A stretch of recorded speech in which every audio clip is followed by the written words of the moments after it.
Monsieur le Président de la République, ñun ñi ci bokk ci sa langue ñoo ngi lay nuyu di nuyu kilifa yi nga xamee ni yépp ñoo nekk ci sa wet sa chef de gouvernement ak membre gouvernement bi yépp président institution yi ak sa haut représentant auprès du chef de l'État nga wax léegi ni da nga ko dénk pour mu coordonner liggéey bi am nañu yaakaar bu baax ci ni bu liggéey ak méthode ak organisation fi ñu bëgg a yegg nañ fa yegg te loolu la ñu xam ci moom. Président li tax ñu ànd ak yow dañ ko gis ci yow gis nga daje bii ñu am fii tey ginnaaw bi ma nuyoo kilifa diine yi teew fii yépp ak kilifa aada yi ak chef de parti yi fi nekk yépp damay wax président ni lii Sénégal am yombul bari na réew yu ko bëgg te mënuñu ko am nga woote ñu wuy si la kilifa yépp ñëw toog déglu la pour ñu waxtaan ci réew mi pour lu ko jëmee ci kanam ku defee ni yomb na yombul loolu Sénégal am na dañ ko war a téye bu baax parce que loolu mooy ëllëg li nga xamee moo ñu mën a jëmee kanam. Monsieur le Président dañu wax loo xamee ni nii ñun ñëpp war nañ ci mën a tënku suñu daje bii bu ñu fexee ba institution yi nga xamee ni ñoo ŋànk république bi ñun ñëpp ñu wormal leen sàmm leen c'est déjà un grand pas, c'est une grande victoire. Institution yi mooy li nga xamee ni bu màbbee lu jóg dal suñu kaw daaneel kon nag sénégalais bu nekk war nga am taxawaay pour institution yooyu ñu dëgëral leen jàppale leen kenn bañ leen a nërmeel parce que bu ñu leen nërmelee suñu bopp la ñu nërmeel loolu dafa nekk loo xamee ni wax nga ko léegi ci bi ngay wax ci diggante liberté ak responsabilité gis nga am na façon yàq yoo xamee ni bu ko nit yàqee il faut yoon dal ci kaw bu yoon dalul ci kawam ka koy lijjanti kooku mooy yàq réew mi mooy ndërmel réew mi am na loo xam ne kenn mënu ko nag waaye nag yow la ñu jiital ku ñu jiital nag yàlla dafay def ci yow dugal ci yow itam xolu yërmande ak xolu jéggale waaye ci kaw nag mu bañ a dàqante ak charte yi nga xam ne moo ngànk suñu réew. Président ñun ñi nga xamee ni ñoo ànd ak yow dañu bëgg dugg ci waxtaan wi comme ni nga ko waxee te amul benn sujet tam lu ngeen bëgg ñëw leen ñu waxtaane ko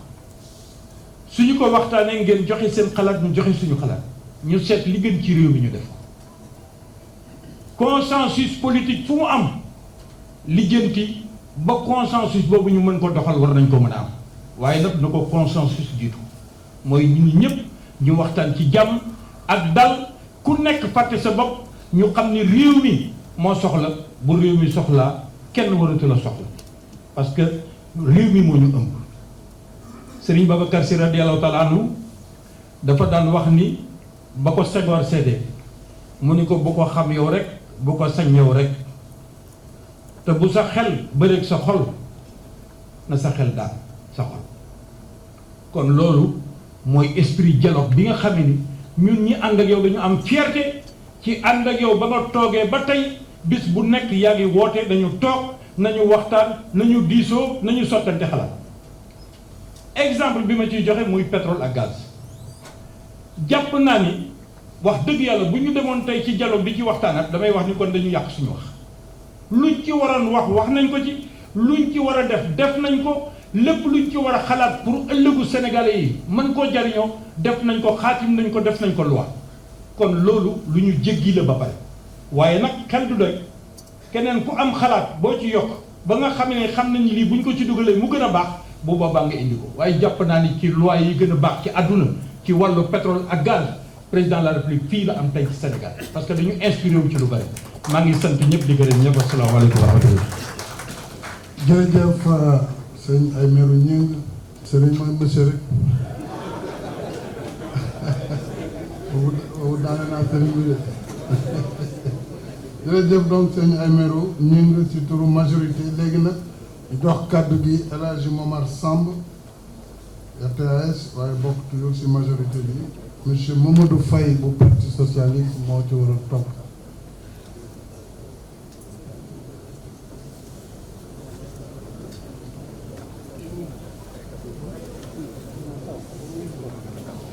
asalaamaaleykum mbokk yi président maa ngi lay nuyu di teg ci sa loxo nuyu bi ma jagleel kilifa yi nga toog di nuyu mbooloo mi yëpp di leen sargal di leen jox seen wàccuwaay ñu bëri gën nañu gisee waaye yàlla baax na ñaari xalaat rek laa bëggoon yëkkati au nom suñu coalition bu njëkk bi mooy dama xalaat ne le Sénégal est en danger nous sommes tous en danger. doo fanaan ñu taal sa kër taal sa woto loolu ndax réewu jàmm la ndax loolu mën nañ ko nangu cim réew bu fekkee ne mën na nekk wax leen ma waaw ndax mën nañu seetaan ñuy toj lii xam ne mooy alalu réew mi ay bus édifice public di yàq di taal ñi xam ne seen liggéeyukaay la muy station service wala yeneen Auchan wala leneen est-ce que mën ngeen nangu loolu ci réew yàq liggéeyukaayu nit li mu doon sutural njabootam nga taal ko ba mu def ak dóor foofu la Sénégal toll dama bëgg yéen ñëpp mbooloo mi mbokk yi ngeen xam ne foofu la ñu toll te ku ne ci ñun am na ci responsabilité te fu mu njëkk mooy lan des violences verbales la terreur psychologique maanaam di xoqatal nit ñi di xupp nit ñi di xuppa journaliste bi pour mu bañ a wax dëgg di xupp kii xam ne dafa am xalaatam pour mu bañ a wax li mu xalaat di xupp intellectuel bi pour mu bañ a élaborer wax li mu xalaat ci réew dund nañ ko wala déet foofu la réew mi toll ñu bari ils ont peur aujourd'hui ils ont été terrorisés foofu la commencé te loolu moo amoon bi Hitler laata jël pouvoir bi ba andi fascisme. Ce sont les agissements fascistes dans ce pays qui commencent à naître, à essaimer. C'est comme ça que Mussolini a développé en Italie pour aller vers la prise de son pouvoir, du pouvoir. Mais quand l'État est faible, nous sommes vulnérables. C'est quand l'État est fort que nous sommes saufs. Et l'État a été faible en Italie devant Mussolini. Il faut l'appeler cette histoire. C'est notre histoire parce que c'est l'histoire de l'humanité. Il faut ñu gëm ne mënuñu liggéey suñu réew ci ragal wax sa xalaat mënuñu liggéey ci suñu réew ci ñàkk jàmm nekk ci fitna ba kenn du liggéey. Les économies ont été impactées ko la ba yu non. L'éducation a été impactée. Amul benn secteur de notre pays qui n'est pas impacté aujourd'hui. C'est inadmissible. C'est simplement inadmissible. Kenn waru ko nangu ci réew mi kenn loolu moo am ci réew mi te mu ngi door a ci xuppaate waaye jéem a summi worma dañuy xotti worma autorité yëpp l'autorité familiale le père et la mère de famille ñu xotti seen worma l'autorité coutumière ñu xotti seen worma l'autorité religieuse ñu xotti seen worma saaga xupp menacé loolu mooy l'étape première mais nous sommes dans la seconde étape c'est des attaques physiques maintenant. Les journalistes n'ont pas seulement été terrorisés, ils ont été attaqués physiquement et on a brûlé soit leur véhicule ou autre. Des avocats idem. Aujourd'hui, c'est la part des politiques et des citoyens lambda. Voilà la situation de notre pays. dañuy xotti war ma bay xotti war ma dégrader war ma les forces de l'ordre et de sécurité. Vous les avez entendus. Contre la police, contre la gendarmerie, contre l'armée. Lan moo waral loolu da bëgg ngeen suivre ma parce que ñooñuy aar boo xottee seen war ma ba daaneel ko kenn dootuñu aar. Et ça commence par des officiers de police, de gendarmerie, de l'armée. ñu xotti seen war ma ni lan mooy la troupe doit se rebeller contre ses officiers. On n'a plus d'État. Est-ce que réew mi yéen da ngeen nangu loolu? Est-ce que da ngeen koy seetaan? Foofu la ñu toll. Maintenant c'est les attaques physiques. ñu xotti war ma suñuy kilifa diine saaga menace mais yemul ci loolu rek on a attaqué récemment Touba ak ban këru diine wala des sanctuaires xëy na peut-être léegi ñu yegg Tiwaawan après ñu dem Ndiassane foofu lañ toll mais jëf la du wax rek de ay jëf la. Combien d'enfants, combien de jeunes ont perdu la vie dans cette histoire? Mais d'ailleurs, nous continuons cette année. Nous sommes tous interpellés. Il faut que le réew mi tollu tey parce que mbir boo amee dañ teg sa baaraam. Heureusement, nous avons raison d'espérer parce que les républicains sont là. Ceux qui veulent sauver le pays sont là. Et c'est important que nous donnions la main pour que le phénomène principal, la contradiction principale, moo ñu sauver suñu réew, préserver la paix et la stabilité, loolu mu mën a nekk. Bu loolu amul dara dootul am. seen si suñu biir kër xotti nañu suñu autorité ak suñu war moom. Qu'est-ce que les enfants nous disent? C'est important ñu dellu ci loolu. On brûle, on tue, on casse, on saccage. Foofu lañ toll. Maintenant, qu'est-ce que nous attendons de cette rencontre, de ce dialogue? Un travail de reconstruction, du respect intégral de l'intégrité des institutions. Muy benn. Parce que sans les institutions, nous ne sommes rien. C'est notre adossement. Mooy suñu wéeruwaay, ñooy suñu kenu. C'est notre adossement, c'est notre rempart. Deuxième travail de reconstruction du respect de l'état de droit. ñëpp nangu na yoon a ngi fi moo xam dafa digg mais mooy yoon wi am mooy yoon li fekk soppilu ko li fekk suñu député yi soppilu ko lii yoon mooy yoonu boo war a yoonu ñëpp tënku ci loolu sax mooy nangu kilifteef d'abord par rapport à toi-même et par rapport aux autres parce que kenn rek mënul changer yoon te ñi xam ne ñooy askan wi ànduñu ci kon lii yoonu mooy yoon. ñetteel bi la reconstruction du respect des règles démocratiques waay xanaa ku gëm a say bët waaye boo xoolee assemblée nationale ni mu tëdd nga xool les collectivités territoriales ni mu tëdd doone y a pas d'état démocratique y a pas de règles démocratiques wala déet uyu ba yow laay waxal loolu boo amee ba nga mën ci teg sa baaraam nous devons reconstruire parce que am na ñoo xam ne ils sont en train de défaire ça de déchirer de déconstruire cela ñeenteel bi foofu lay daanale le respect du dialogue en tant que mécanisme de régulation de règlement des conflits te moo ñu indi fii jërëjëf monsieur le président mën nañ ko tuddee neneen mooy penc maa ngi nii réew dañ koy pencu kenn du ko baaju réew dañ koy pencu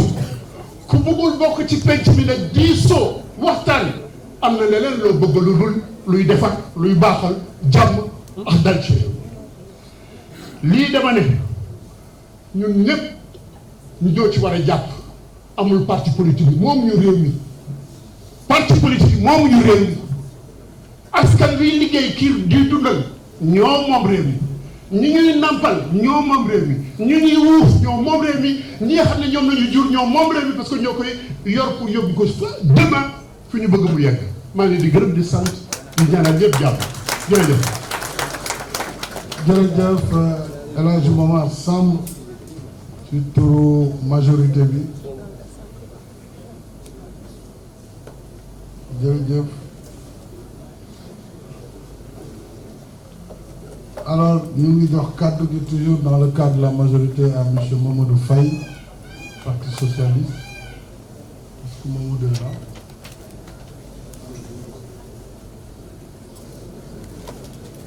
Ah, oui, Mamadou Faye donc se prépare M. Nicolas Ndiaye.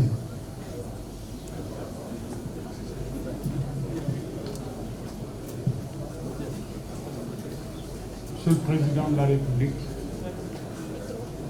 je vous salue très respectueusement, ainsi que Monsieur le Premier ministre, le Président de l'Assemblée, Madame la Présidente du Conseil, ma patronne, Madame Aminata Mbengue Ndiaye, l'ensemble de votre gouvernement. Je salue aussi avec beaucoup de déférence tous les représentants des partis politiques ici rassemblés. Monsieur le Président de la République, il faut d'abord que je m'arrête un peu sur l'initiative. L'initiative est salutaire, c'est une donnée. Nous vous en remercions. Nous vous félicitons même, nous vous encourageons. Et nous prions que vous puissiez rester dans cette posture, vous l'avez dit vous-même, qui permet d'ancrer davantage la démocratie, de la développer et de faire en sorte que le Sénégal reste ce modèle qui a tant rendu la fierté à l'Afrique.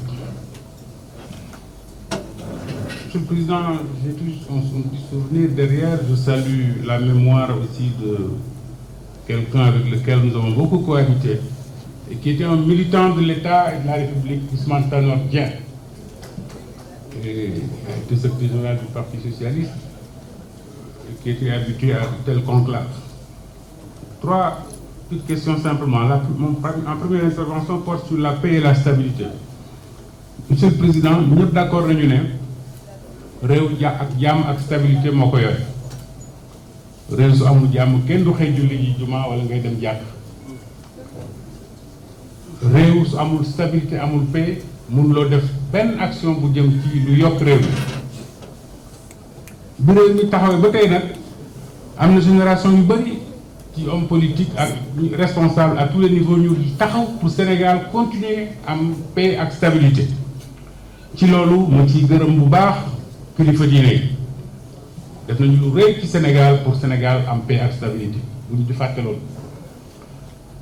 Récemment aussi, en interrogeant simplement l'actualité la plus récente, am nañu illustration que suñu force de défense et de sécurité am nañu solo ci réew mi contribuer nañu bu baax pour que stabilité ak jàmm am ci réew mi war nañ leen di dolli njukkal. ngay nelaw kat di taxaw ci biti di la aar nga nelaw ba xàndoor yow bu fanaan a xoole ba bër set di góorgóorlu ci sa kaaraange yow nekk suñu doom nekk suñu lépp war nañ leen di fàttaliku di leen kañ di leen dooleel. ñaareel bi mooy démocratie monsieur le président man li ma gis mooy démocratie kat ñaar la bu njëkk bi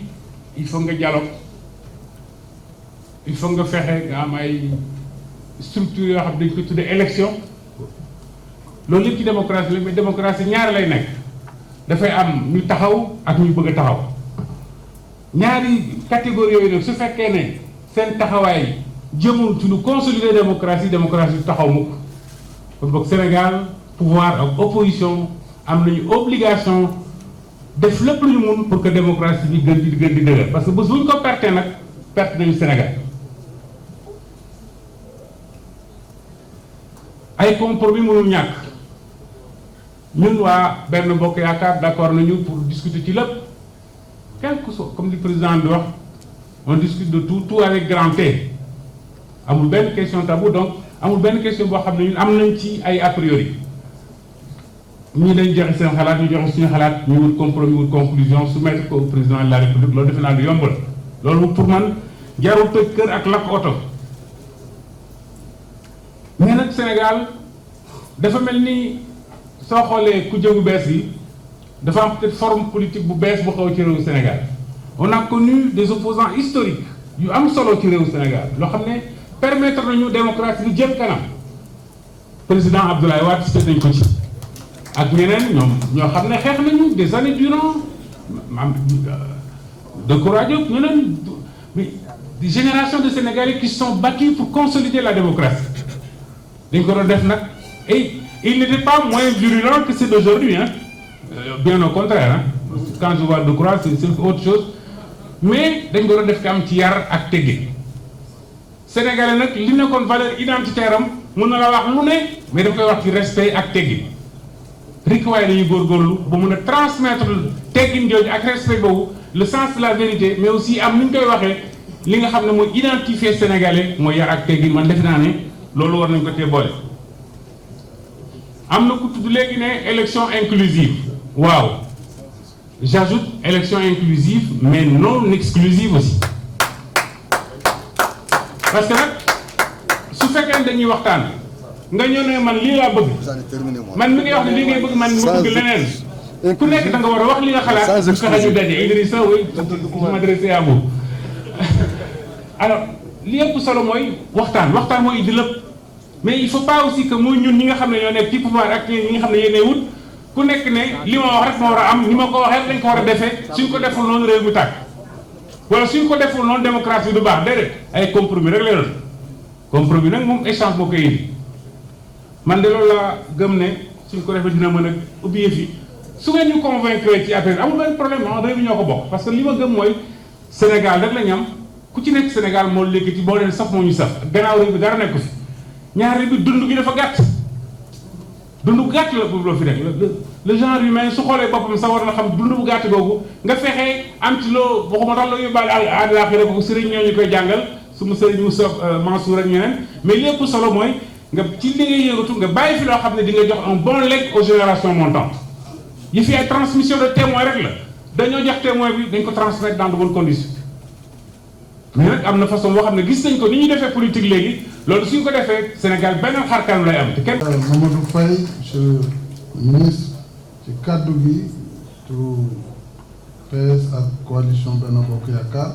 monsieur Nicolas Ndiaye LDMPT am la majorité moo jël kaddu le 6e et dernier orateur de la majorité muy Serigne Aliou Dia moom moo si topp.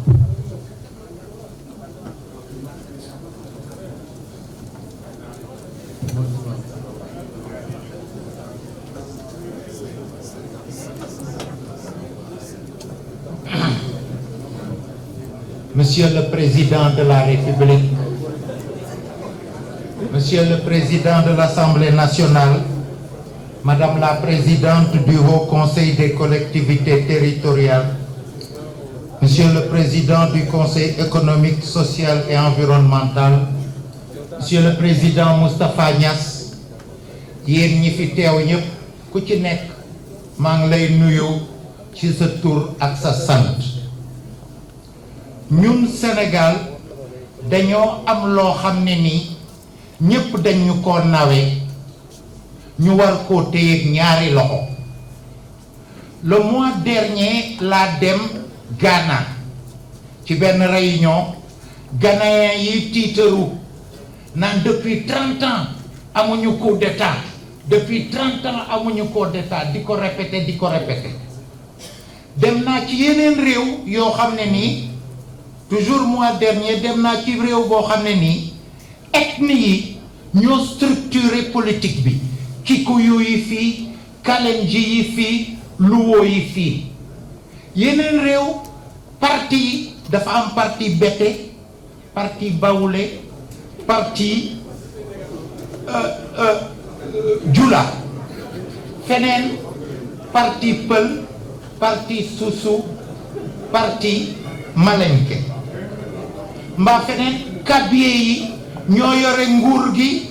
yore fonctionnaire yi, yore armée bi. ewe yi ñoom ñoo nekkoon ci nguur gi avant, ñoom ñoo yore commerce bi. kotokoli yi nga xam ne ni yorewuñu dara, nekkuñu dara. ñun Sénégal depuis 1960 mosta am coup d'état. suñu assemblée nationale bi depuis 1957 day fonctionner sans interruption. amul coup d'état, amul conférence nationale, sans interruption. Machallah. am na réew yoo xam ne nii pour ñu yegsi ci fii ñu toll nii ñun dinañ def juróom fukki at. fii Sénégal ngay séeréer, ngay wolof, ngay joola, tu te sens à l'aise. man Nicolas Ndiaye catholique su ma mënee jiite parti boo xam ne ni ñu ngi koy wooye LD mu am 95% de musulmans te personne n'y voit d'inconvénient, ça veut dire que ñun ab nation rek. seet leen Pape Ndiaye ministre de l'éducation bu France difficulté yi mu am alors que fii da ngay gis parti boo xam ne nii ab naar bu xonq cur moo ko jiite mais sénégalais la ay nit ñu ñuul kuk nekk ci gannaawam te personne n'y voit d'inconvénient loolu mooy avancé nañu amuñu pétrole amuñu gaz mais avancé nañu lu tax ñu avancé noonu ñi samp réew mi ñi def fondement réew mi ay borom xam-xam lañu woon borom sago ak nitu jàmm ma cité rek quelques têtes de file ci ñi samp réew mi 1960 Léopold Sédar Senghor borom xam-xam nitu jàmm su tête de file la rek waaye file bi mu ngi ci gannaaw mooy Amadou Karim Gaye Alioune Badara Mbengue ñi mu àndaloon ñépp mais même file bi mun naa cee boole opposition bi Majmoud Diop Seydou Sissoko Ablaye Wade Cheikh Anta Diop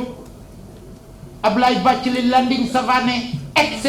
cetera ñoom ñëpp ñu ngi ci fil bi parce que kenn ci ñoom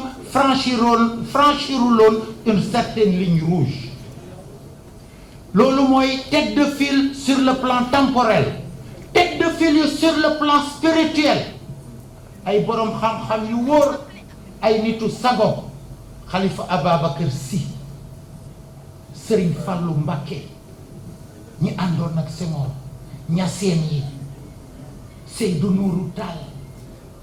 sekkeen yi boole ko jàngu bi Monseigneur Thiandou le père Lebret le cardinal Adrien Sarr ak Monseigneur Benjamin Ndiaye ñoo samp réew mi nekkoon borom xam-xam borom sago looloo tax réew yépp fi ñu toll nii ñu wax ñu ko ñu bañ ñu koo wax il nous admire loolu nag dañ ko war a téye ak ñaari loxo lu tax suñu réew mi nekk réewu jàmm parce que dañoo nekk réewu dialogue pour jàmm am foog nit ñi waxtaan construire ay consensus nag mooy yow soo ñëwee doo téye lépp dafa am looy bàyyi kële it ñëw ngeen waxtaan mu am lu mu bàyyi loolu mooy dialogue mooy construire consensus te ni ma ko gisee ci yoon woowu le président Macky Sall nekk grâce en suivant le chemin de ses illustres prédécesseurs ñi ñëwul ku bëgg jàmm doo leen xarab danga leen di continuer tendre la main xaj na gisuñu tey waaye dinañ gis suba ñi ñëw aussi fokk ci nekk gis boppam mënoo ñëw ci dialogue bi say ña nga bàyyi fële di la xarab nga jóge ci dialogue beeg dara déedéet ku ci nekk war ngaa gis sa bopp ci mbir mi en tout cas yoon wi ñu jaar ni ma ko gisee li ma gëm mooy yoon wi looloo tax yeneen réew yi nawuñu nañ ko téye ba mu mot ba nañ ko téye ak suñu ñaari loxo maa ngi leen di sant di leen gërëm. jërëjëf Nicolas Ndiaye.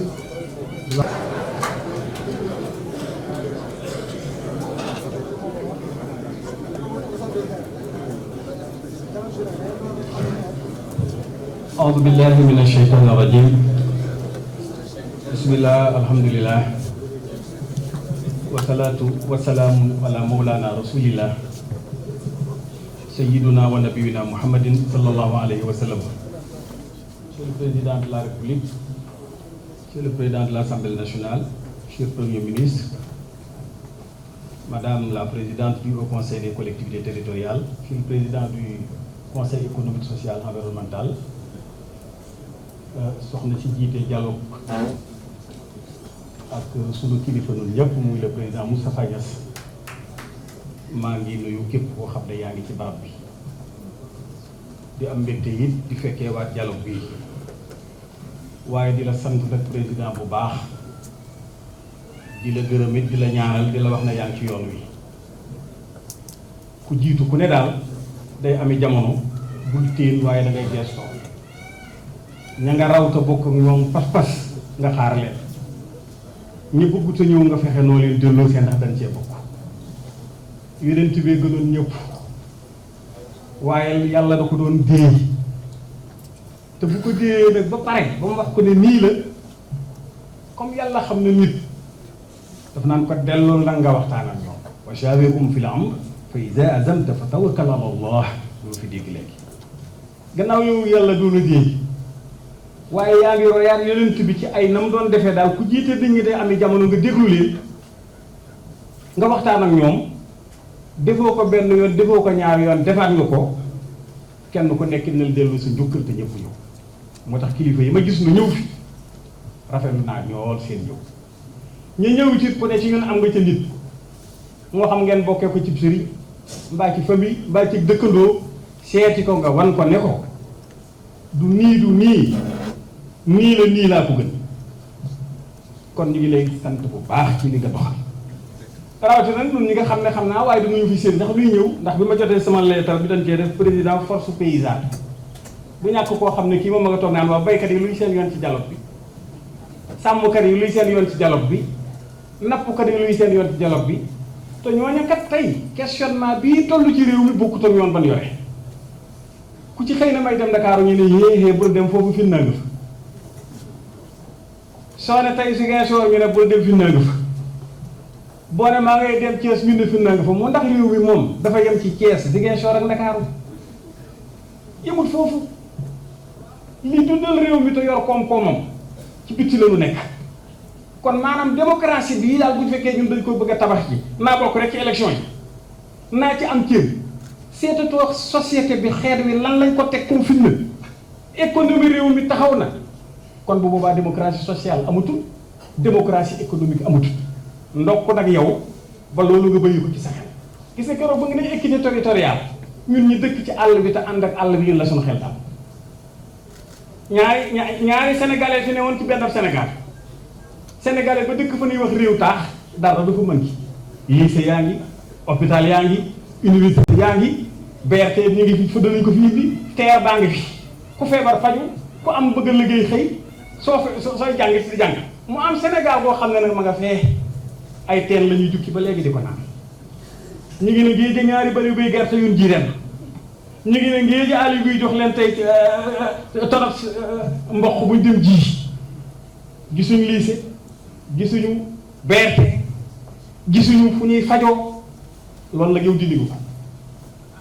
bi nga ñëwee le lycée commencé na dugg ci àll bi château yi mooy indiqué nit ñi ci àll bi réeratuñ foo xool seen château ndox maa ngi nekkaat ñi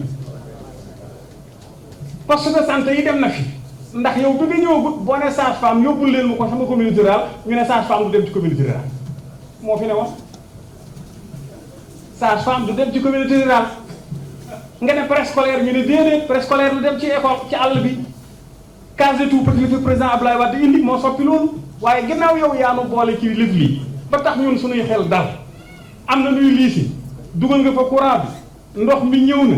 yaakaar nañ ne itam jox nga 100 milliards rek dinañ am luñ ji ak luñ bay président ku dialogue ñu dialogue ku dialogue ñu dialogue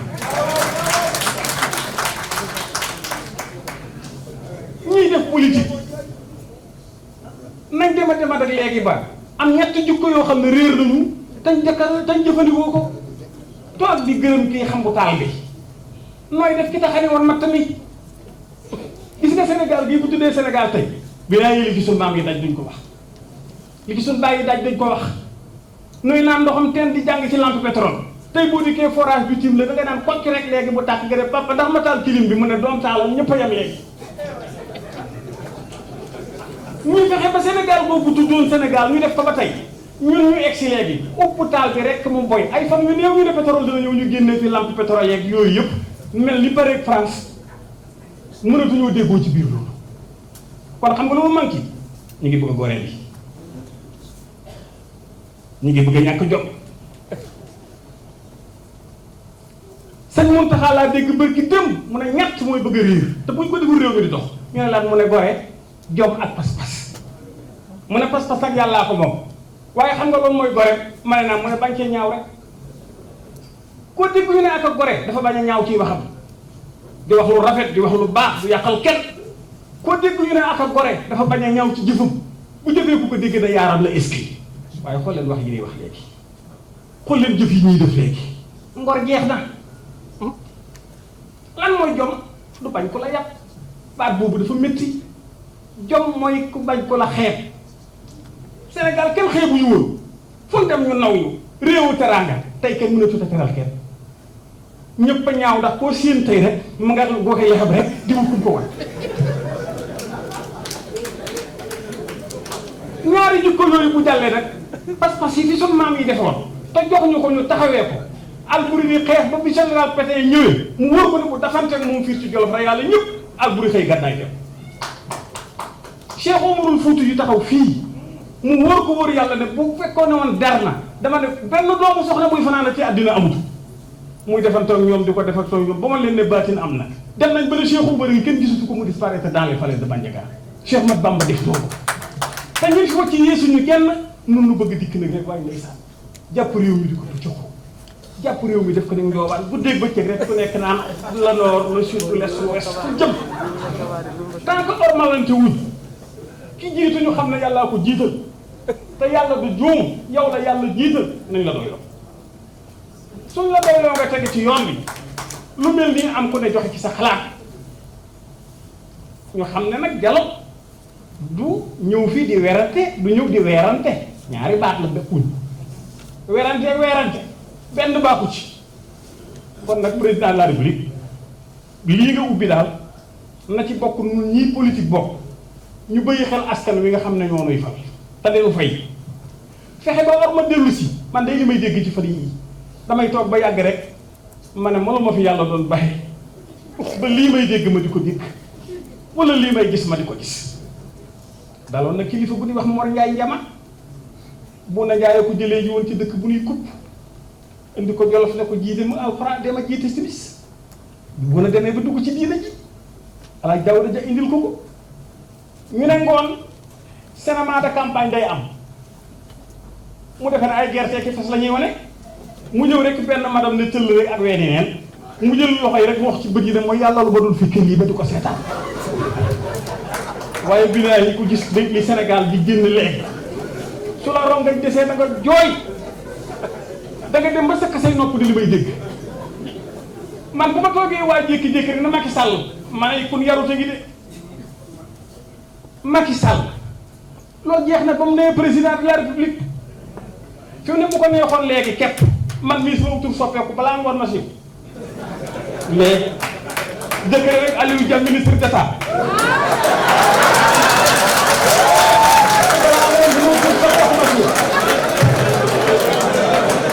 na ko def gerte ni la yàlla def leen la ko def dana ñu la jàppale dana ñu ñaanal yàlla yàlla def jàmm ju réew mi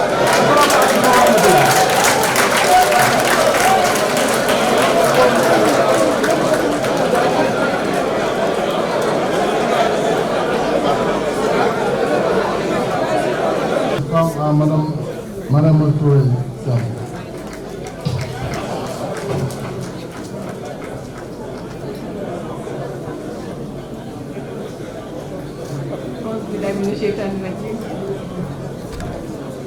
Bismillahi rahmani rahim.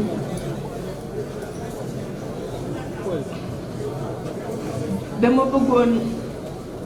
dali ci nuyu président de la république nuyu kilifa yi nga xam ne moom la seqal table ji nuyu kilifa yi nga xam ne ñoo nekk ci biir salle bi kilifa aada yee kilifa diine yee kilifa yi nga xam ne ñoo ngi nguur gi waaye nuyu itam nag mouvement social bi nuyu organisation société civile bi di sant itam nag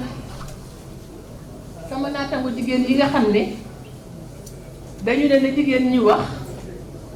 ñu seet ki nga xam ne moo gën a ñàkk parce que kan fayda ci ñoom ñu ne yow demal waxal ñu te loolu déjà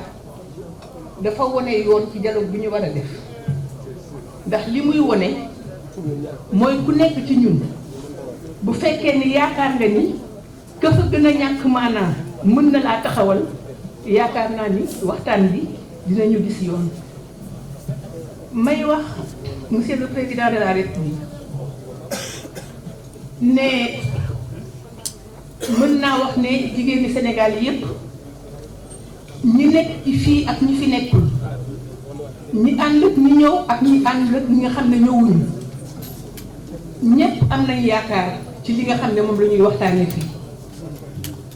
ndax li tax ñu am ci yaakaar, ki nga xam ne dafa féetewoo kër, féetewoo yar, féetewoo doon dey askan wi yépp, askan wi fi nekk ak askan wi ci biti, ñiy dialogue national ak ñiy déyoo ci mbedd mi, ki nga xam ne dafa jàpp ne moo jaboote ñooñu ñëpp, saa yu ñu ko nee nopp kilifa ubbeeku na, kilifa gi nga xam ne moom la yàlla jiite tey woote na,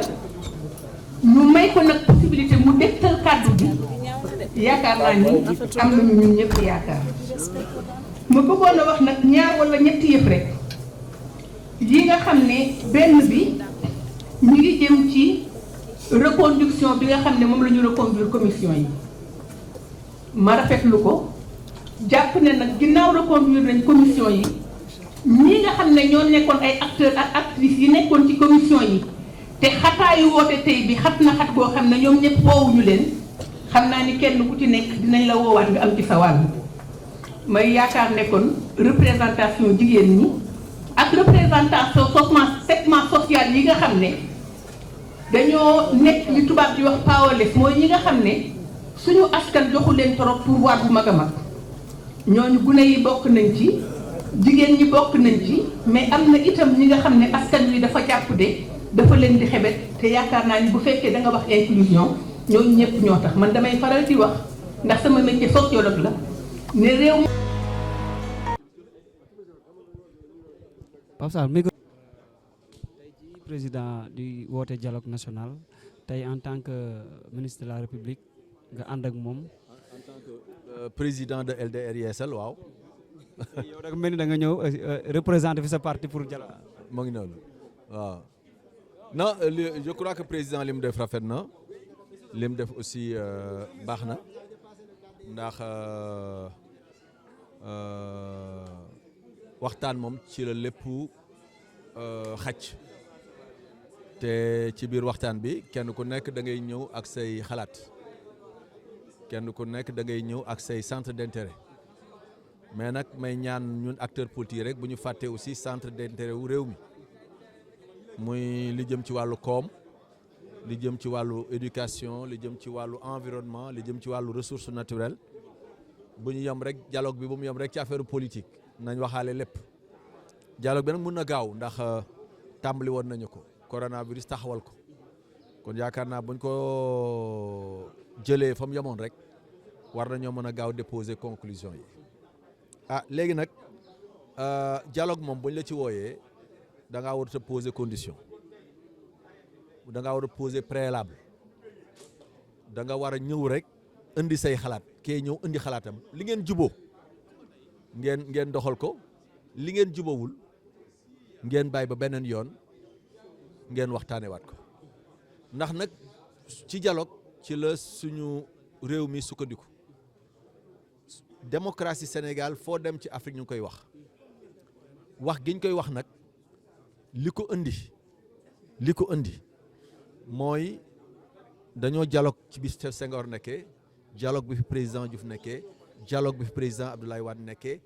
dialogue aussi bi fi président Macky Sall nekkee. te dialogue dafay consolider acquis, dialogue dafay suuxat démocratie, dialogue dafay approfondir démocratie. alors suuxat googu ñu suuxat suñu démocratie, loolu moo tax tey jii Sénégal ñu koy citer en exemple. loolu nag war ñu ko baax, xeexoowuñu, xuloowuñu, xastewuñu, dialogue la ñuy def ba tabax lu nga xam ne day dëgër. donc dialogue bi tamit comme dialogue yi ñu passé dina am lu mu jur, te li muy jur day nekk lu nga xam ne dina nekk njëriñu Sénégal, dina nekk njëriñu démocratie. moo tax ñëpp ci war a teew, ñëpp ci war a ñëw. may rafetlu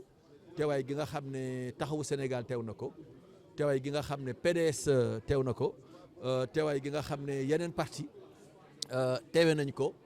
parce que lii mooy réew dañ koy pencoo mais réew kenn du ko yàq kenn du ko tas kenn du ko tasaare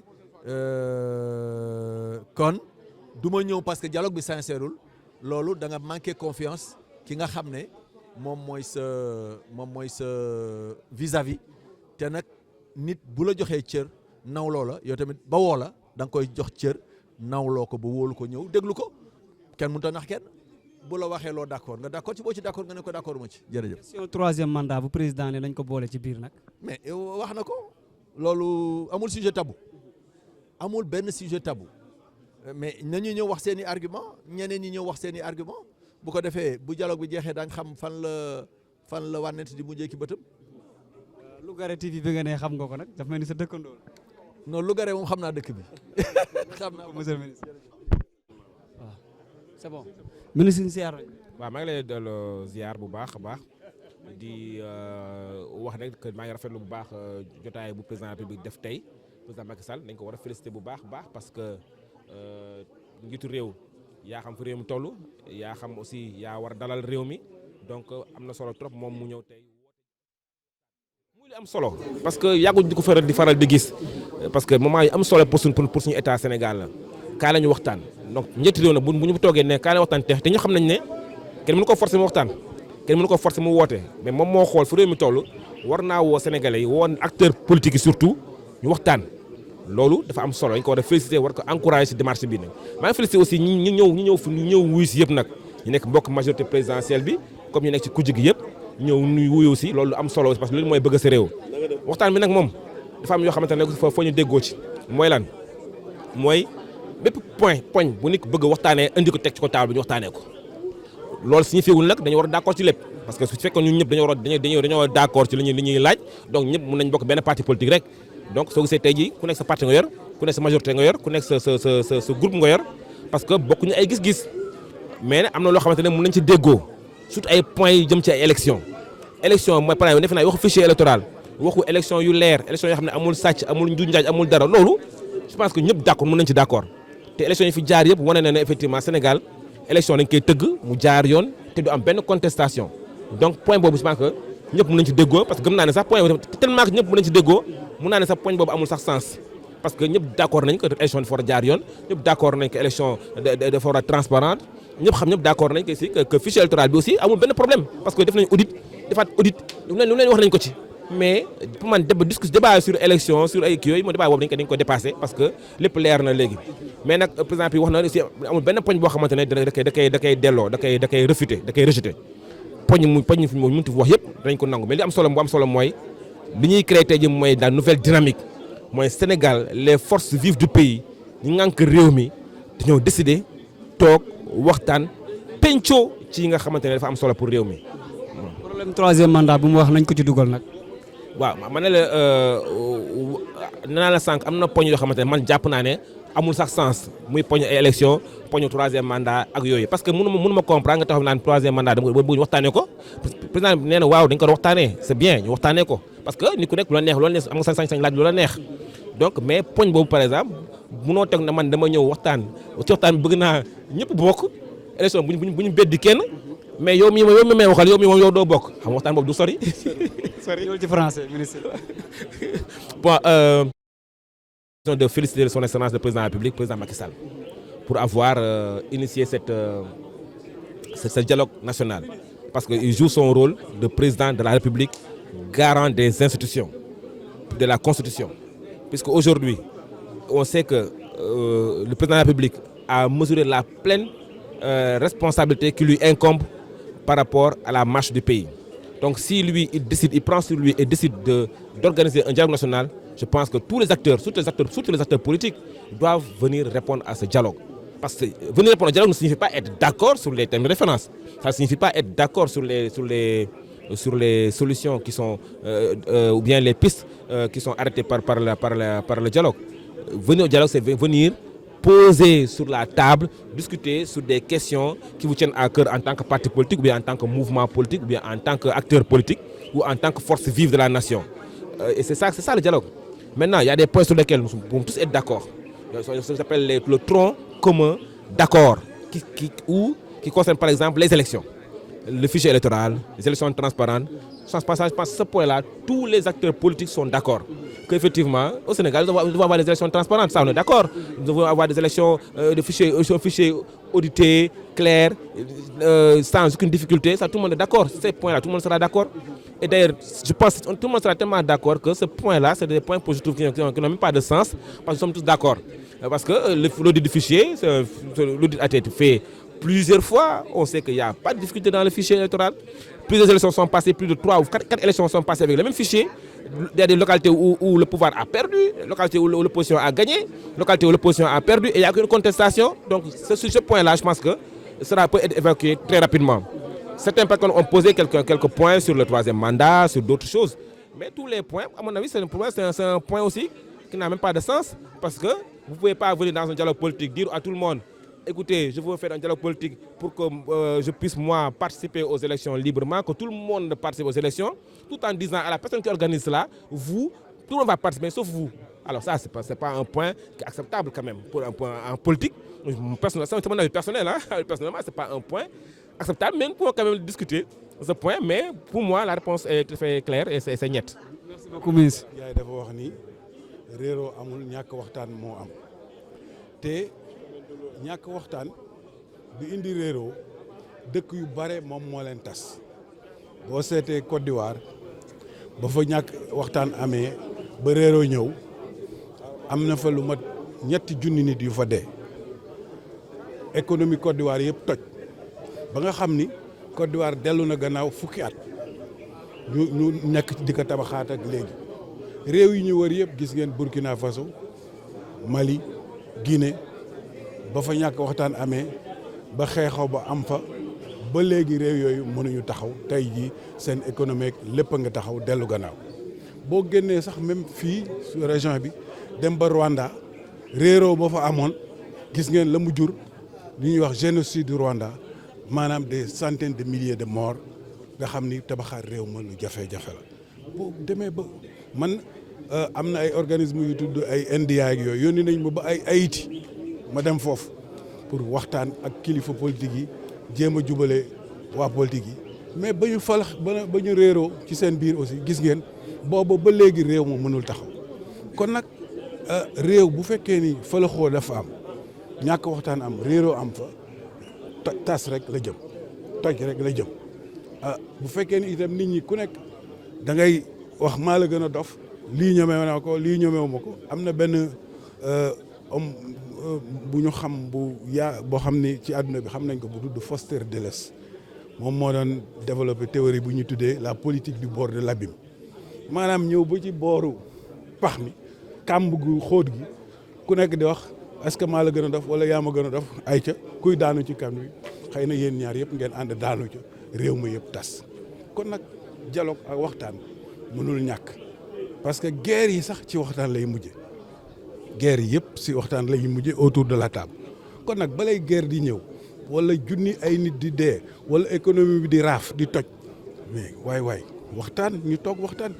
kon nag njiitu réew moom wàllam ak waru garam mooy saa su nekk kenn du ni élection lañ jëm rek moo tax kenn warul waxtaan wala am na lu ci laxasu ci waxtaan bi kenn di waxtaan nañ toog waxtaane lépp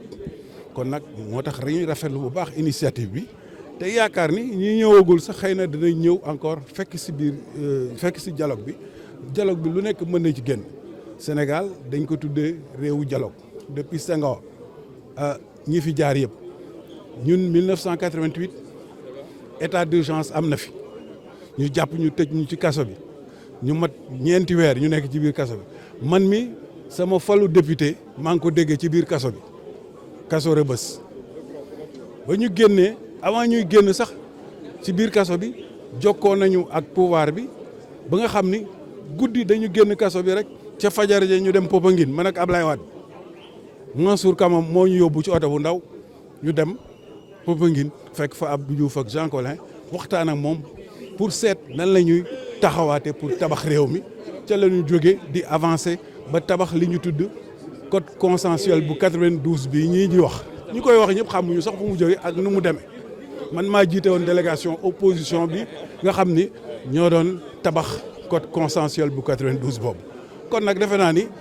xam naa bu baax dialogue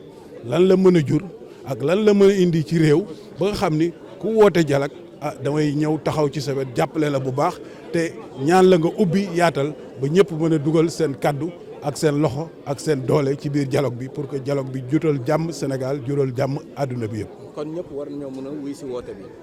waaw wax naa ko da nga yéex a ñëw wax naa ko ba pare wax naa ko ma ni donc dialogue bi moom ñëpp war nañoo ñëw wuy si ndax réew dialogue rek moo ko mën a tal. question troisième mandat bu président nañ ko ci dugal nag. kooku nga dem laaj ko moom. télévision de la banlieue. di delloo ziar.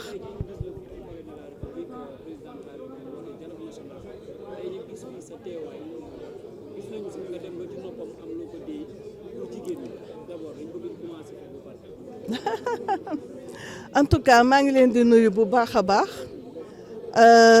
dama bëgg féliciter président de la république ci lël bi mu woote xam nga man dama ñëw ndax yaay booy laa yaay day yore pusaak wëñ di ñaw ba pare man dama mës a yëngatu ci mbirum jàmm la paix fépp fu daay tàkk damay yóbbaale ndox pour wis ko pour daay ba fay def naa ko fu nekk université def naa ko ci l'école yi def naa ko ci fa ñuy liggéeyee def naa ko ci dëkk bi foo xam ni nit ñi dañ doon xeexoo ma dem fa ba yàlla wis fa ndox mu sedd te def naa ko tamit ci yeneeni dëkk yeneeni réew ndax dañ may woo problème am ne ma wax ñu nu ñuy def ba jàmm ñëw ndax kat man université damay jàngale loolu dama koy jàngale ñëw naa parce que jigéenu jàmm la nitu jàmm la ñëw naa parce que encore ñun li ñuy jàngale moo di ne fépp fu ay am lii tax mu jeex mooy nit ñi toog ci lël diisoo dama ci am gëm-gëm looloo tax ma ñëw tey pour fekkee mbir yi voilà. yow tamit sob nga di wax naa ak am na lu ma ko wax waaw am na loo xam gëm-gëm la mais soxlawul ma di koy wasaare n'est-ce pas. aha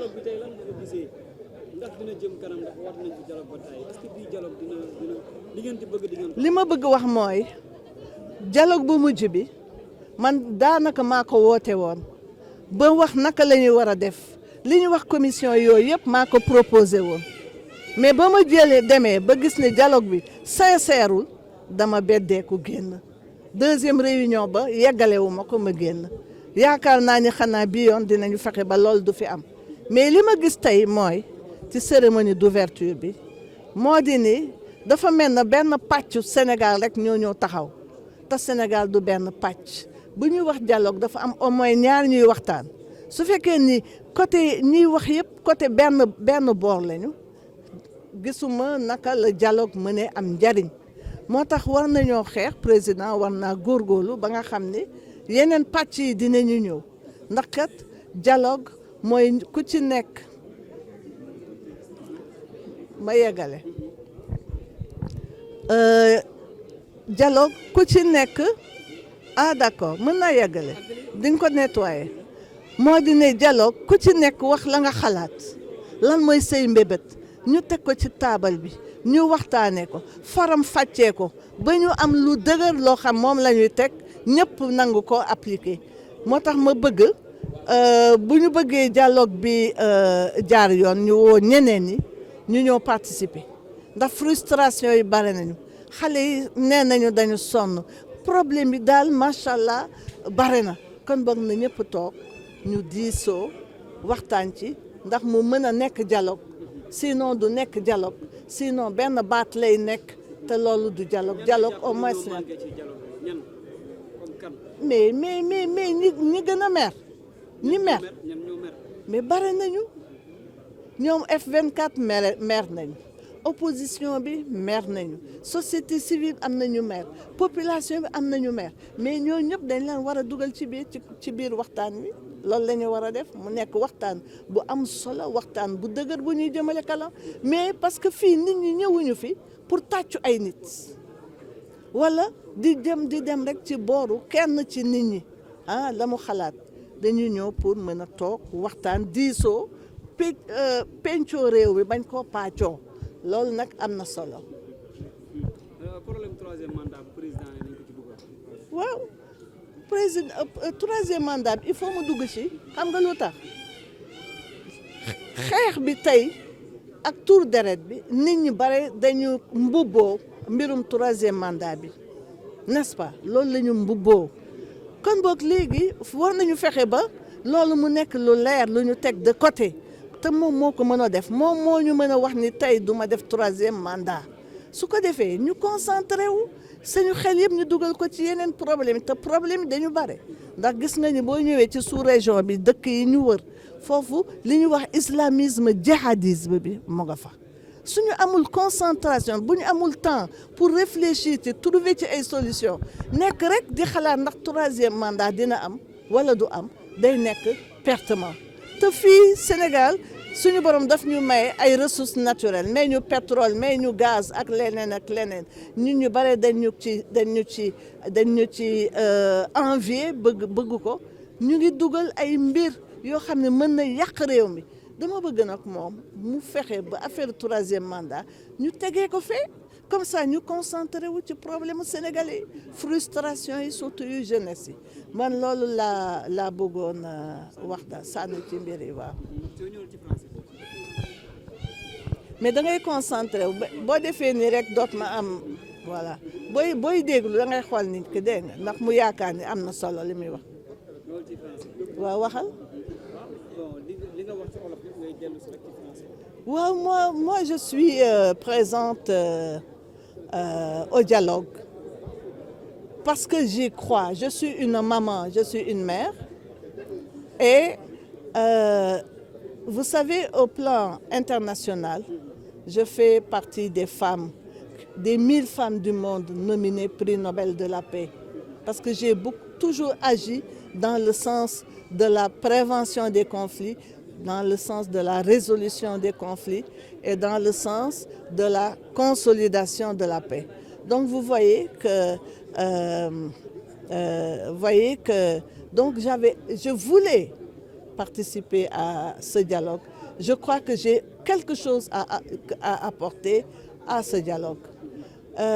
Voilà pourquoi donc je suis là. Et ce que nous avons toujours enseigné, c'est que quand il y a un conflit, eh bien, ça se termine toujours autour d'une table de négociation. C'est fondamental. Donc, autant faire le dialogue maintenant au lieu de laisser pourrir les choses. Voilà. Bon, ce que j'ai vu ici, c'est que quand même, il y a une certaine unipolarité. J'ai l'impression qu'il n'y a qu'un seul bord qui est ici. Les personnes vraiment frustrées ne sont pas présentes au dialogue. Ça peut être un problème parce que le dialogue, ça suppose que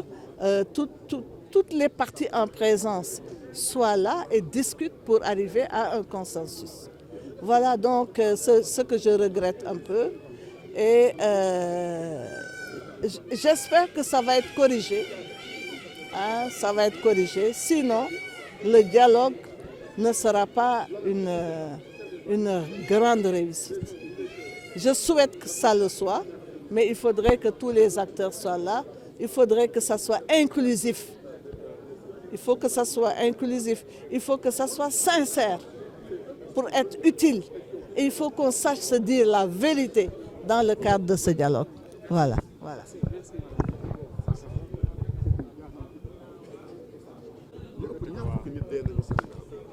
ñooñu dee tey duñu sama doom duñu doomu Macky Sall duñu doomu kenn si ñun ñu fi taje fii tey si biir kii donc bu ñu amee possibilité ñu ne kaay leen kat ñu toog ñu waxtaan ñu xool naka la ñuy def ba réew mi ñu mën a construire lu ñuy tuddee démocratie bu sedd démocratie bu dal élection yu dal et autres su ma gisee opportunité man Moussa Tine dinaa ñëw wuyu si ñëw déglu li nga xam ne moom la ñu yor kuy dem nag dialogue tekkiwul ne da nga nekk si compromission tekkiwul ne da ngay d'accord dialogue mooy loo xamante ne man damay ñëw si dialogue bi ki may woo dialogue moom am na lu mu bëgg si dialogue bi c'est même important que Macky Sall wax moom lan la bëgg si biir dialogue bi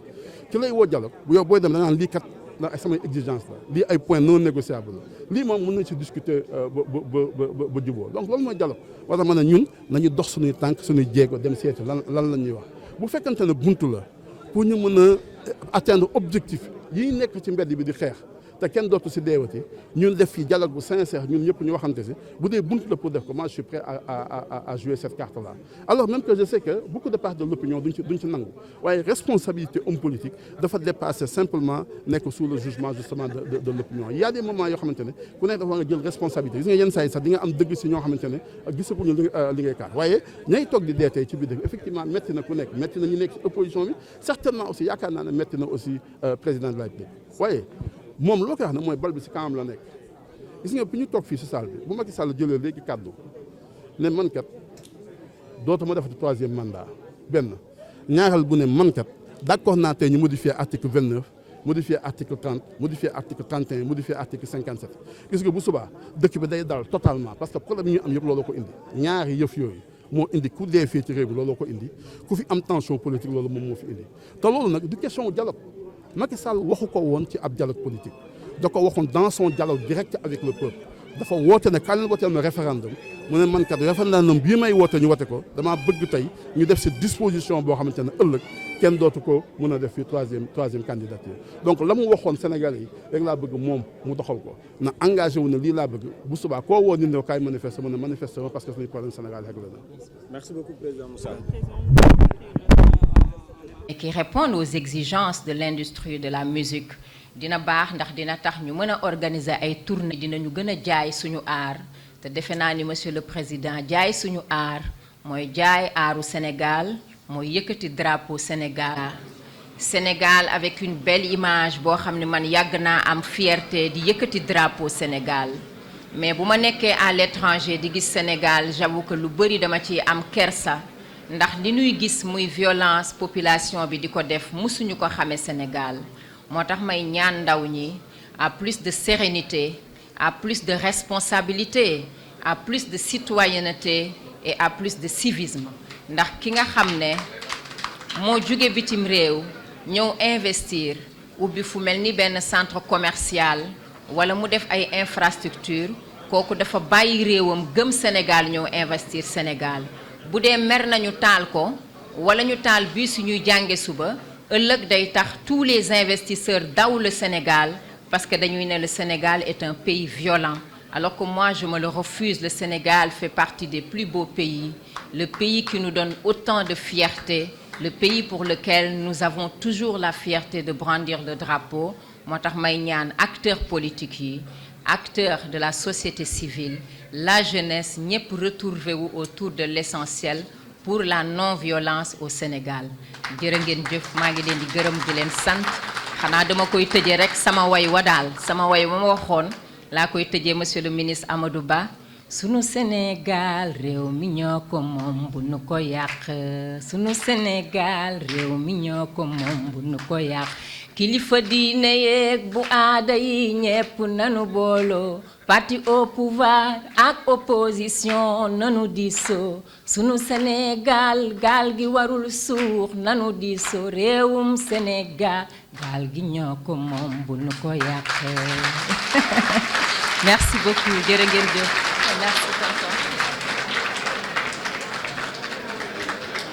Merci beaucoup Madame Coumba Gawlo Seck ci turu artistes yi may fàttali ni am na commission bu toppatoo culture ak aada bokk ci commission bi yoroon wàllu social donc mën nañu recevoir seeni proposition ci dialogue bi donc le dialogue est ouvert à l'ensemble des acteurs Inch'Allah dinañ leen jox dinañ leen mën a recevoir ci loolu léegi nag xel de fàttu dama tëboon ci liste bi le représentant d'une des organisations religieuses Serigne Matar Kébé cité woon naa ko d'ailleurs ci orateurs yi est-ce qu'il est là sur place waaw Serigne Matar Kébé du RIS. Ah, il n'est pas là. Donc, voilà. Dans ce cas, je vais demander à ceux qui voudrait bien prendre la parole, de reporter ça aux prochaines plénières et dans les commissions, une fois que ces dernières seront instituées. Alors je voudrais, mes chers compatriotes, d'abord féliciter tous les orateurs qui ont pris la parole cet après-midi dans le cadre de l'ouverture du dialogue national. Et je me réjouis de la diversité des points de vue. Chacun a pu s'exprimer librement, a donné cours à ses idées, et je n'ai aucun doute que les discussions qui suivront cette séance d'ouverture du dialogue pourront approfondir les différentes questions. Le dialogue devra s'organiser autour des commissions que j'ai indiquées dans mon propos liminaire. Il nous faut dès à présent finaliser et au plus vite les TDR du dialogue, les termes de référence. Je dirais d'ici le week-end. Maintenant, il faut travailler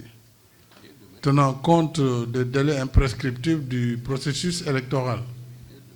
Donc, d'ici vendredi, samedi au plus tard, il faut que chaque parti puisse faire parvenir ses propositions en matière de termes de référence dans le dialogue. Bien sûr, nous avons noté tout ce qui a été dit. Et sous la conduite du président Moustapha Niasse, un secrétariat sera mis en place pour cela et enrichi par les différentes propositions des partis. Je rappelle que ces locaux qui pourront abriter certaines commissions, la plénière, ils disposent d'une salle de 120 places peut-être.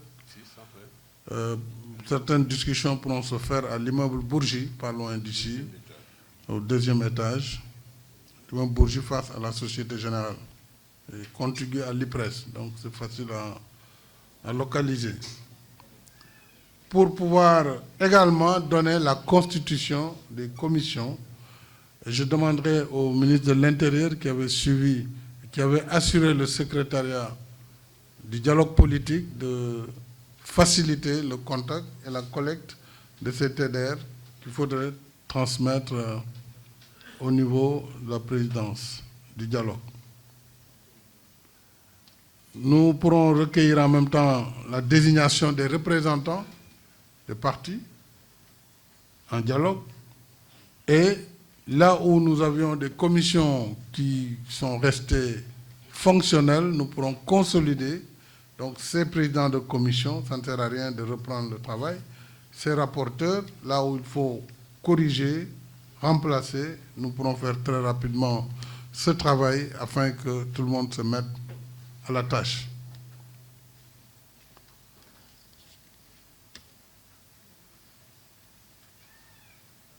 Je souhaite également que les délais du dialogue soient des délais raisonnables, enfermés en tout cas au courant du mois de juin. Il ne faut pas qu'on sorte de ce mois sans l'essentiel des résultats et recommandations du dialogue. Puisque s'il y a des actes qui nécessiteront des lois ou du règlement, des décrets, il faut bien avoir le temps. Et donc, il faut que l'essentiel soit fait. Il n'est pas dit aussi que nous serons d'accord sur tout, mais au moins sur l'essentiel des consensus et des compromis qui pourront être trouvés. Il faut qu'on mette à profit cette période du mois de juin pour arriver à faire avancer nos discussions. Alors, je voudrais attirer l'attention, et je l'ai dit peut-être de façon simple dans mon propos liminaire. Il y a une situation nouvelle dans notre pays où certains acteurs ont choisi de détruire la République. C'est leur choix. Face à un tel choix, mon devoir, c'est de protéger la République, quoi que cela puisse coûter. Nous ne pouvons pas accepter dans ce pays les menaces faites contre des juges au quotidien, qui sont appelés au téléphone, qui sont menacés de mort, dont les domiciles sont recherchées pour y mettre le feu. Des maisons sont sélectionnées pour y mettre le feu. Je suis sûr qu'après ce dialogue, selon les points de vue développés, vous verrez, certains seront tentés d'aller mettre le feu chez un tel ou un tel. Cela n'est pas acceptable dans une république. Et ça ne le sera pas. Ça ne le sera pas. Le Sénégal fait l'objet de critiques à l'international. Vous suivez, nous suivons tout ce qui se passe. Une campagne orchestrée contre la République, contre le président de la République. Contre le président, ce n'est pas grave. Je sais me défendre, je sais me battre. C'est pas là le problème. Mais contre le Sénégal et ses institutions, sa démocratie. Alors, si nous voulons avancer, avançons aussi dans la vérité et dans le cadre du respect de la loi. Au moment où nous parlions cet après-midi, un individu a été appréhendé, il a tiré sur un jeune manifestant. C'est un civil, ce n'est pas un policier, ce n'est pas un gendarme. Donc ceux qui tirent et qui tuent, vous le savez bien, ce n'est pas nos forces de défense et de sécurité. Ce sont les forces les plus républicaines en Afrique, connues, reconnues par l'Organisation des Nations Unies. Quel est l'intérêt pour nos forces, pour la gendarmerie ou la police, de tirer sur des manifestants, sur des civils? Vous savez bien qu'ils n'ont aucun intérêt à le faire et ils ne le font pas. Et les enquêtes vont révéler ceux qui sont arrêtés avec des armes, qui présentent les mêmes calibres et qui tirent. Pour qu'après qu'on dise, oui, il y a tant de morts, oui, le Sénégal, c'est le chaos, etc., etc., pour penser qu'on peut, sur cette base, amener l'État à démissionner devant sa responsabilité régalienne d'assurer la sécurité des citoyens et de leurs biens. Kon dialogue ak démocratie ak jàmm mu ngi tàmbali si ñu faire respecter la loi. Parce que loi bi bu ñu ko respecté wul, ça veut dire ñu ngi jëm foo xam ne musiba la. Parce que bu fekkee bu ñu la defee nga fayu, mais loolu fi mu ñu yóbbu musiba la. War ñaan yàlla Sénégal yegg si foofu. C'est pourquoi d'ailleurs maa ngi ñaan képp ki nga xam ne da ngay réagir, il faut faire confiance à l'état de droit, à la justice et aux forces de défense, qui sont chargées, bien sûr, de protéger les citoyens. Mais si nous devons si fayeeku wante fi muy jëm baaxul. Maa ngi ñaan aussi ñi taal këru jàmbur yi nañu bàyyi, parce que loolu kenn mënu si mucc. Faut pas croire que vous pouvez détruire les biens d'autrui et vous êtes tranquille comme ça. C'est une illusion. Donc il faut que vraiment waxtaan bi ñu teg ko ci yoon. Li nga xam ne ñun ñëpp ñoo ko bokk muy réew mi ñu sàmm ko respecté ko li ñu mën a baalante suñu biir parce que ay doomu aadama lañ loolu amul jafe-jafe ku ne xam na ne man bu dul woon xëy na du ma jëlale wala du ma jégale peut-être dina doon gën a metti fii dina doon gën a metti tous les jours amul luñ dul wax président de la République. Moom it dafa am ay àq, il a des droits, c'est un citoyen. Ku ñu tëj rek dafa am loo def na nga jàdd yoon. Donc dialogue bi maa ngi gërëm ñi nga xam ne gëm nañu les vertus du dialogue te duñu leen décevoir. Parce que man au-delà de dialogue, au-delà de ay mandat, nee naa leen poser leen mandat, poser leen débat bi. waaye li nga xam ne mënuma koo bàyyi mooy kuy jéem a faafaaga réew mi wala di ko jéem a yàq wala jàpp ne mën nañ fi installer kaw loolu moom lu mu jar dinañ ko ci def. mandat boo leen bëggee da ngeen koy ñaan ma ne leen jël leen soo leen bëggee waaye ci njëkk nag ci njëkk de. waaye par force doo nekk candidat ñu teg ko ci leen ci seen bëgg-bëgg mais au nom de quoi te ñi koy wax ñoo campagnoon ne référendum bi bu oui jàllee président dina def 2 mandats tout le monde le sait, tout le monde sait lire le droit. Kon débat boobu du ma ci dugg parce que débat dialogue bi la man nangu naa ñu débattre ko dans le dialogue man ma jette nullement comme nangu naa ñu débattre l'ouverture et l'inclusion parce que c'est pour le Sénégal, c'est pour l'avenir de ce pays. Donc loolu bu ñu ko gëmee nañu dem ci dialogue bi dans cet esprit pour faire avancer encore notre démocratie. Mais nag ne me demandez pas de croiser les bras face aux velléités de déstabilisation de notre pays. Personne ne me demande cela. Ce n'est pas possible. Ce n'est pas possible. Force doit rester à la loi. Alors, pour le reste, jàpp naa ni chaque parti doit vraiment le plus rapidement possible désigner ses représentants. Peut-être qu'après la synthèse des termes de référence qui ont été donnés, et chacun pourra aussi proposer, mais les autres dialogues antérieurs avaient déjà fixé des quotas pour chaque entité. Su mbooloo bi bëri lool aussi dootuñu mën liggéey. Donc commission yi nañ ci dem de façon vraiment rationnelle pour que ñu mën a am résultat yu am njëriñ pour askan wi. Li ci des nag yaakaar naa ni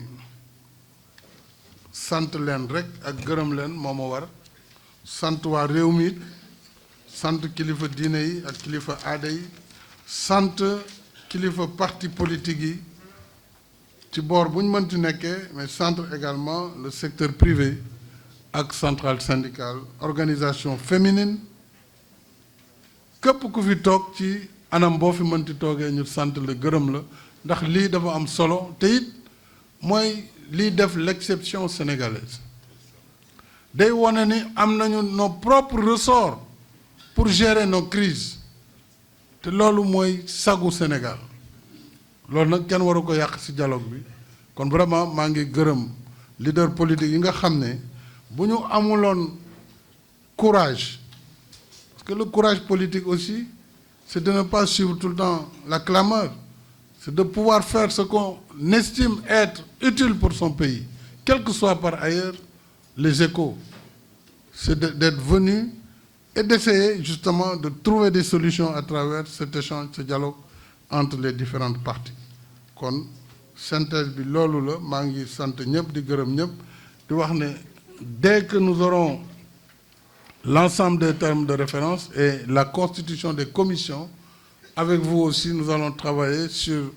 la présidence en particulier de la commission politique moom mooy bi gën a xumb parce que politiciens moom ils sont toujours plus compliqués mais bu ñu amee ñi ko war a jiite le secrétariat moom c'est le ministère de l'Intérieur comme ni ñu ko daan defee alors je pense que nous pourrons avancer très vite parce que pour les autres secteurs daanaka réflexion bi pare woon na presque donc c'est la commission politique qui va pouvoir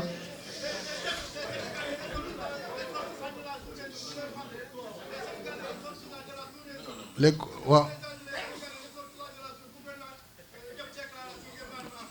waaw li mooy Afrique nag dañ koy nangu xam nga Afrique moom foog lu mel ni di am c'est la culture, c'est la spontanéité donc il faut l'accepter. Senghor disait que l'émotion est nègre, la raison est hellène. Voilà, c'est ça, il faut l'accepter. Merci beaucoup maa ngi sant ñëpp di gërëm ñëpp wasalaam. Oui, nous sommes venus aujourd'hui répondre au dialogue, répondre à l'invitation pour le dialogue. Vous l'avez vu dans nos communiqués et dans nos déclarations. Et c'est pourquoi aujourd'hui, vous avez vu que la délégation du PDS était présente à l'ouverture du dialogue. Et vous avez vu sur notre déclaration qui a été lue par l'honorable député Tafisa Diallo.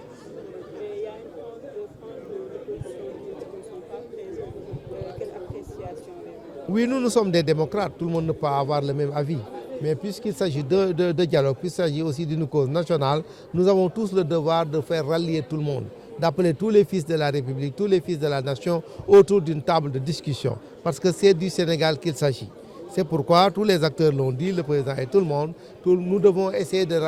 rallier tout le monde. Mais on sait aussi que tout le monde ne sera pas à la table. Mais en tout cas, ceux qui voudront discuter du Sénégal pour son avenir seront ensemble et en discuteront et prendront les décisions qui s'y est. Je vous remercie. terrorisme taal mais yéen journaliste dimbali leen ñu am leen fit naan hey lii ngay wax terrorisme la hey lii taal ay gerte waroo koo wax koo wax ci yéen dee bàyyi leen lu waaye am leen fit yéen journaliste amu leen benn fit. maître ban lecture nga am si dialogue bi sur le plan global. waaye dialogue dafa baax même yow sa jabar war ngeen dialogue ngeen bëgg am doom yu baax da ngeen dialogue mais bu ngeen di xeex chaque jour ma da ngeen am doom bu baax. dama ni bàyyi ma tontu kii respecté kii joxal cër kii ba laaj pare wala nga bëgg a dugal sa question doo ko jox cër waaw mais est-ce que yaa gën kii pourquoi mu wax dama laaj tontu ko nga bëgg a dugal beneen waxal sa li nga waxoon ma tontu la. dialogue moo ñu fi indi kii li nga indi moo fi donc dialogue yow naa la tontu moom du ma ko tontu dama ni la dialogue dafa baax mu digg di jëkkër ak jabar la dialogue waxtaan dafa baax communication dafa baax weccoo ay xalaat dafa baax mooy tax a doxal jamono mais wóor na la ni ñi bëgg Sénégal tey wuy si nañ président de la république ndax président de la république bu ootee en tant que njiitu réew mi te yàlla teg ko fi yow war nga ñëw parce que ku la oo dana la jox wala moo wax la surtout bu ne dañuy waxtaan ci réew mi ndax réew mi jëm kanam ñi bëgg réew mi ñëw nañ ci ñëpp a ñëw syndicat desul patronat desul sëriñ si desuñu parti politique desul artistes yi borom xam-xam yi kenn desul kon Sénégal tey mu ngi woon fii ndax njiitu Sénégal moo woote ñi bañ Sénégal dem feneen ñu bëgg a taal Sénégal dem feneen saytaane yi dem feneen ñu bëgg réew mi ñëw fii kon li ma mën a wax daal mooy mbégte mu rëy la am ndax gis naa ni Sénégal yi bëgg nañ Sénégal ñu bëggul Sénégal ñu néew lañu moo tax c'est l'arme des faibles la violence l'injure l'arme des faibles saaga taal ndax bëriwuñu bu ko defee ñu ne taal lañu gën a sàngam saaga dañ diw ñooñu duñu ay référence ñooñu duma rek ñooñu prison rek mu di ci yokk leen na saytaane yi ñu bëri ma gis naan waruñ tëj journaliste waaw journaliste bu wàcc yoon nekk suñu journaliste lu may nekk militant di saaga président chaque jour di saaga magistrat yi di fëral procureur yi est-ce que loolu liggéeyu journaliste la loolu koy liggéeyu benn bandi bu nekk fee rek di ko jàppale liggéeyu benn voyou la boo xam da nga koy jàppale ñu def la comme voyou place sa place booy prison doo journaliste am nga diplôme bi mën nga am sa carte bi waaye boo jëlee nag mbubu politicien bi nag naan président nangam di saaga président di saaga magistrat yi di saaga procureur da nga ne journaliste que ñu rëq sa ndigg duuba la te kenn du la fa génnee dañ bàyyi dinaa fekk ñuy def naa fekk naa war a ñëw tëj journaliste mais journaliste mooy kan te ñu tëj même président dañ koy tëj bu defee trahison ministre dañ koy tëj député dañ koy tëj avocat dañ koy tëj magistrat dañ koy tëj journaliste bu nekk bandi di saaga ay magistrat nekk voyou di offenser chef de l'état nekk escroc di jël xaalisu opposition di attaquer état journaliste boobu du liggéeyu journaliste militant indiscipliné la incorrect réew xamadi yàqu dañ ko war a yar bu kenn waxati dañ génne journaliste yi yooyu kan beneen bi ñu ne nañ génne des détenus politiques yi ñu jàpp ku ci ngay taal yow détenu politique nga ku ci ngay yàq ñu jàpp la ñu bandi yooyu ñu jàpp ay 400 bandi ñii ak cocktail molotov ñuy taal Sénégal ñu ne ay détenus politiques bàyyi leen kàcc surtout dans la presse am na ay journalistes complaisants et malhonnêtes taxaw naa ne oui dañoo war a bàyyi détenus politiques yi ban détenu politique ku dem di taal kër jàmbur di yàq oto jàmbur di saaga magistrat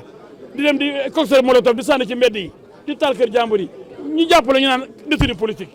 yow voyu nga yow banni nga yow saasaay nga sa place prison la ñëpp ci prison bi kon fa def lu noonu ñu rëq sa ndigg loolu mooy dëgg. waaw salaamaaleykum rahmatullah mbokk yi nuyu nañ leen bu baax a baax dellu si waat nañ muy mbokk internet yi fii ci palais de la république fi ngeen ñu gis yu taxaw nag xam ngeen ni palais la président de la république woote woon dialogue national bi nga xamante ni moom la woote woon pour Sénégal bi yëpp seen télévision Lougaré TV ñëwoon fii tey jëloon fi benn spécial boo xamante ni en chaque fois ci wàllu événement dala du leen ci réer toujours grands événements yi rek moom da ci taxaw tey ji dégg ngeen président Lamine Thiam lu mu wax tey ji moom la parti démocratique sénégalais jiital ngeen gis fii parti politique yëpp ñëw nañu fii ngeen gis aussi waa Yewwi Askan Wi kenn ci ñoom di taxawu Sénégal bokk ci taxawu Sénégal di wax nañ ko léegi di comme ça président ki nga xamante ni moom mooy Khalifa Sall ngeen gis bu baax a baax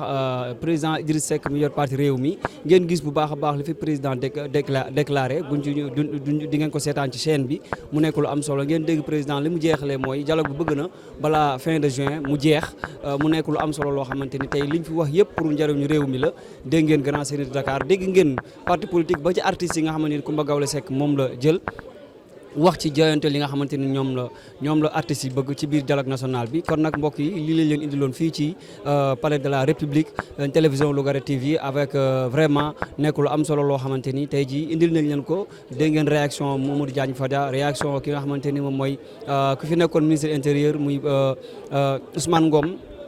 bu baax a baax ak ñeneen ñi nga xamante ni wax nañ ci scène bi kon nag information yëpp jëlal nañ leen ko incha allahu rabbi di leen jox rendez-vous rek ci yeneen événement yu am solo ak Lougaré TV di gërëm équipe technique ma àndaloon muy Alassane Ndoye jërë ngeen jëf à bientôt